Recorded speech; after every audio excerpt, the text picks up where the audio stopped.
Shu-in now hiring. Urgently seeking one temporary chef willing to pay top Mora, salary negotiable. Look, Traveler, an urgent hiring notice and they're paying top Mora too!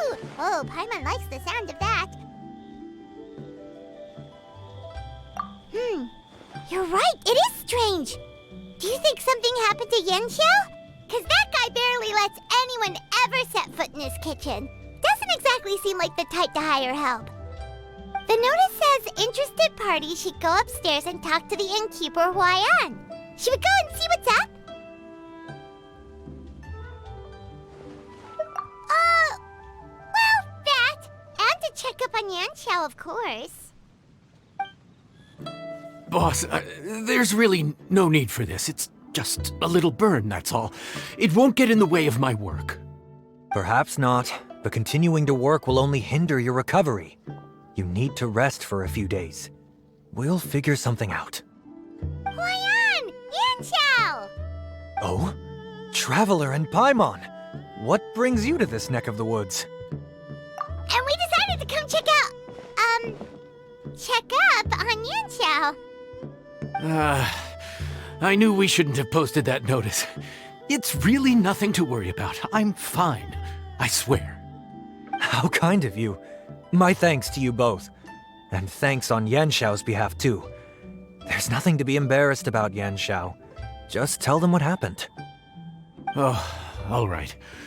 Well, basically, we had a lot of guests pouring in for the lantern ride. Things got busy, I started rushing, and I ended up accidentally burning my hand while plating a dish. Well, you know what they say. Play with fire long enough and you're bound to get burned. Even the best chefs slip up sometimes. Anyway, it's nothing, just a tiny burn. I can still...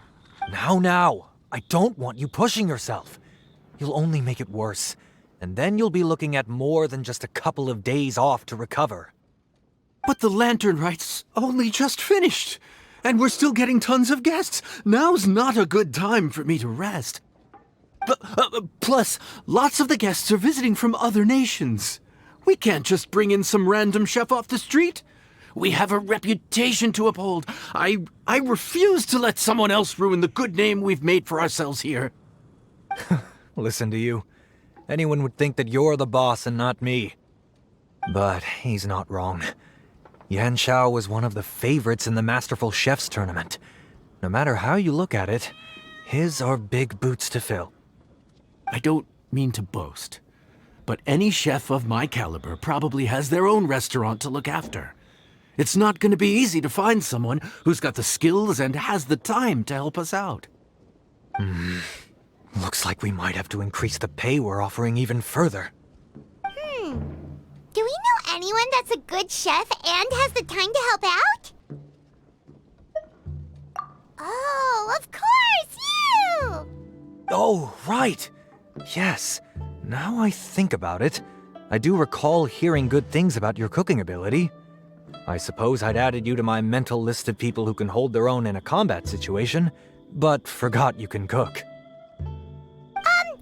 Why are you even keeping a mental list of people who can fight?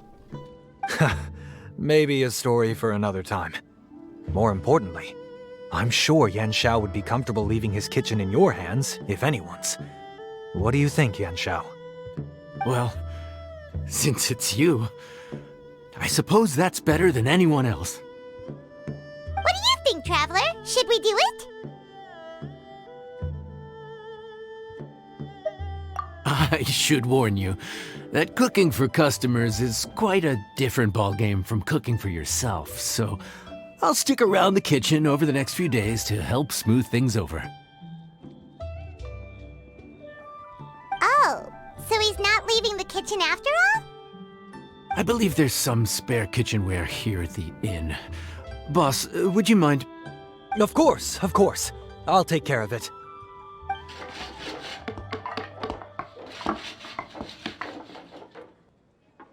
Whew. All done. Come, take a look. This was made with your measurements in mind. It's nothing. A little handicraft and elbow grease goes a long way. All right, Yanxiao.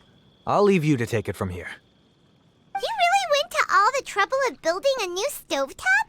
What was wrong with the original? Boy, you really hate when people touch your stuff, huh? No, it's nothing like that. As boss always says, hire who you trust and trust who you hire. I just thought the original setup might be a little, tall for you.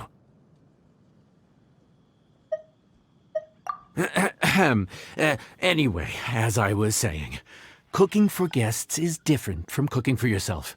Not only do you have to execute on taste, aroma, and appearance, but you also need to ensure speed, precision, and consistency.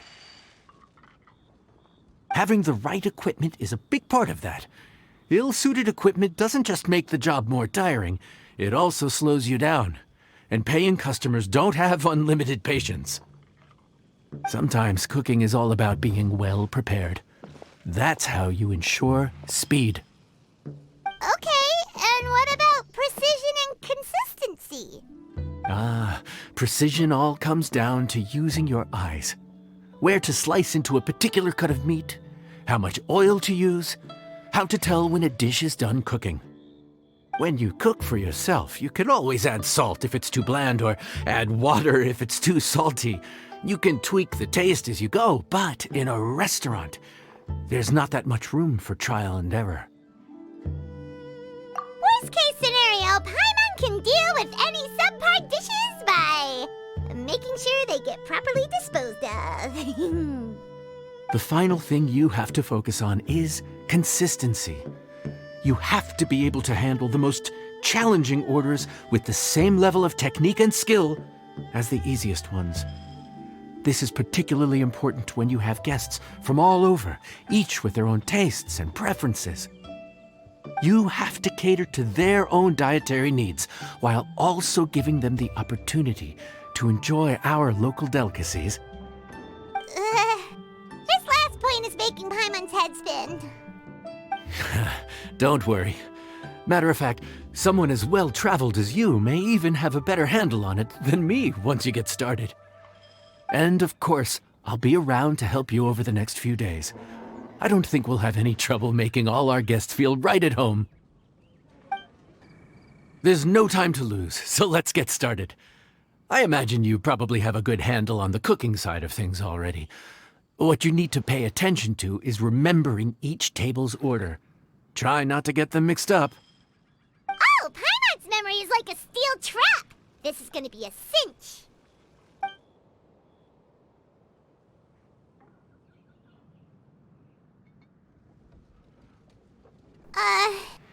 Which ticket are we on again?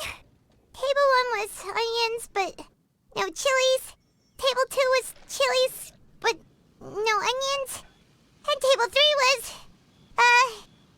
table 3 was chilies, but hold the chilies? Ah! Was Paimon just sleep floating?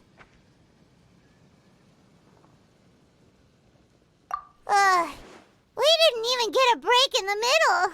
Paimon's brain has turned to mush. Is it always this busy here? No, but this is peak season. You both did a mighty fine job for your first time serving guests at the inn. Luckily, all our customers were familiar faces this time around, so we didn't get any strange requests. Otherwise, today would have been even more challenging. No strange request?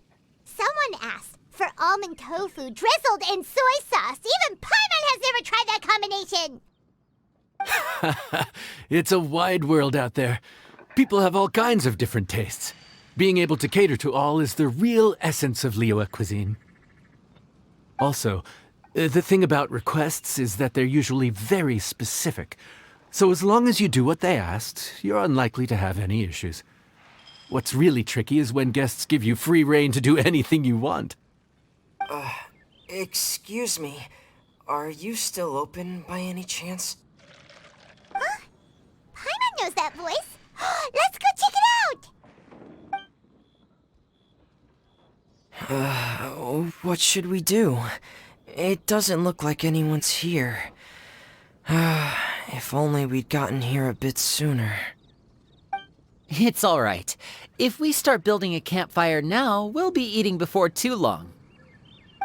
Right. Besides, if anyone's to blame, it's Linny. So busy being a greedy culture vulture that he lost track of time. Linny, Lynette, Fremine, it is you! Paimon? So, is the Traveler here?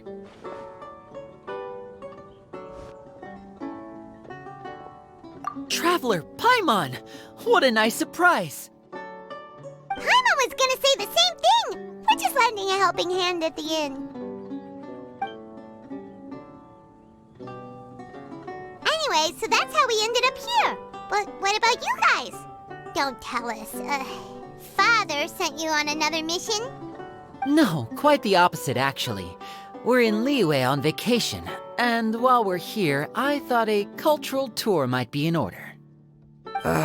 Father said we deserve some rest after everything that happened recently.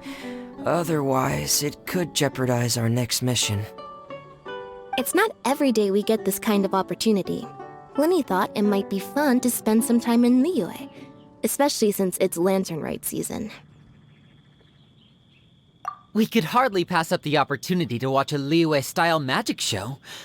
Although, I think they call it conjuring here. In our time here, we've seen conjuring tricks incorporated into a Liyue opera show, and even a wushu dance. It was amazing. So, we decided to stay here for a few more days to see what other forms of inspiration this land might have in store for us. We visited Granny Roshin in Chingsa village not long ago, and today we continued our cultural tour in the area around here. In the end, though, we lost track of time.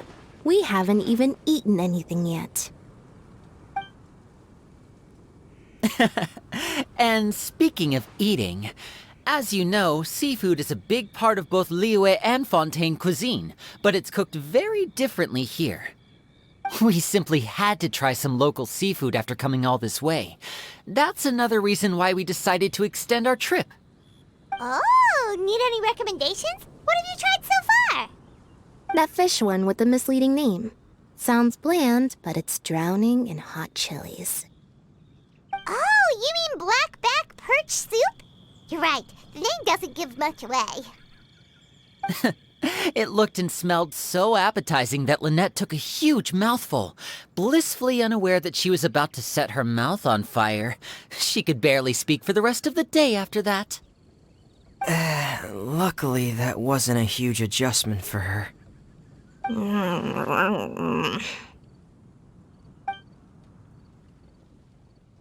What? Aren't you guys hungry too? Yes. A little. Yes, I'm ready to eat. Traveler, I'm afraid we'll have to send you back to the kitchen now.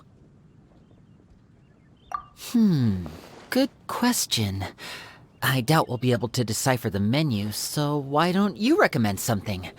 You should be pretty familiar with our tastes. One more thing. Please, if you have a heart, don't make it spicy. I thought the blackback perch stew was actually pretty tasty. And now that you know it's spicy, you won't be caught off guard, right? Why don't we give it another chance? Once was more than enough. Fontaine, huh? No wonder they can't handle too much spice. Still, if we make the food too bland, they might as well be eating back home. There's this crab and shrimp stir-fry I know that could work. It's quite heavily seasoned, but it's a lot milder than it looks. It has a light but really satisfying flavor. Ooh, that sounds perfect! What's it called? Well, this is where it gets interesting. They call it the Palace Jewels. The crab roe is supposed to look like pearls of gold, and the shrimp meat like chunks of jade. Here's the recipe. When you're ready, go ahead and give it a try.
Sorry for the wait. This dish is called the Palace Jewels.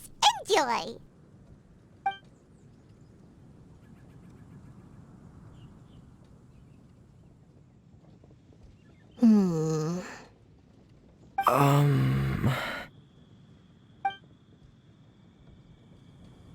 Ah, yes. We meant to say, you two must be tired after a long day of work. Do you want to eat with us? Oh, now that you mention it, Paimon is a little hungry. Well, if you insist, then who are we to refuse? Oh, right, of course. You're still our customers. Why aren't you eating? The sauce looks a little overpowering. According to Liyue custom, it's probably good table manners to let someone else go first.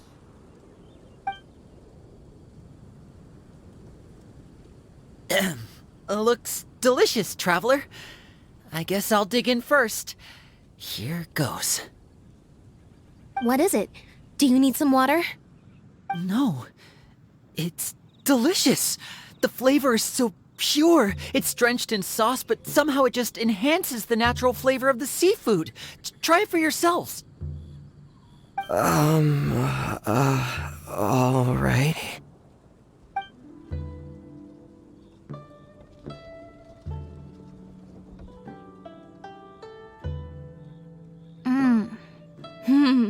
What is that? Crab roe? Yep, you have quite the palate, Lynette. No wonder it pairs so well with the shrimp meat. I've never seen it prepared this way before. According to the creator, chewy crab complements succulent shrimp, making a spectacular seafood ensemble with a succulent flavor and luscious mouthfeel. The crab roe glitters like pearls of gold, and the shrimp shines like chunks of jade. Hence its name, the Palace Jewels. So that's where the name comes from. Huh. I suppose it's quite fitting then. Was Paimon always this well-spoken? This dish must be right up your alley, Lynette. Huh? It's half gone already? When did that happen? I heard that in Liyue, the biggest compliment you can pay to the chef is to leave a clean plate. It's delicious. Thank you ever so much. Wait, don't fight over it! Hey, leave some for Paimon! I think I'm finally getting the hang of chopsticks. Yeah. Well, Linny and Lynette picked it up in no time, but they're naturally dexterous. Unlike me, it's taken me a lot longer, but I'm slowly getting there. Oh, speaking of chopsticks, in one of the shows we've seen here, someone performed a conjuring trick using a bowl and chopsticks. So, if I want to be a good magician's assistant, I need to keep practicing. Lynette's not usually so forthcoming about what she likes. But this time, well, she's expressed it in more ways than one. I guess you've rubbed off on her too. Or maybe your cooking is simply too delicious to resist. The next time our paths cross in Fontaine, you'll have to fire up your cooking skills for my other siblings as well. How does that sound, oh great master chef? Oh yeah? Well then, I'll have to clear my schedule.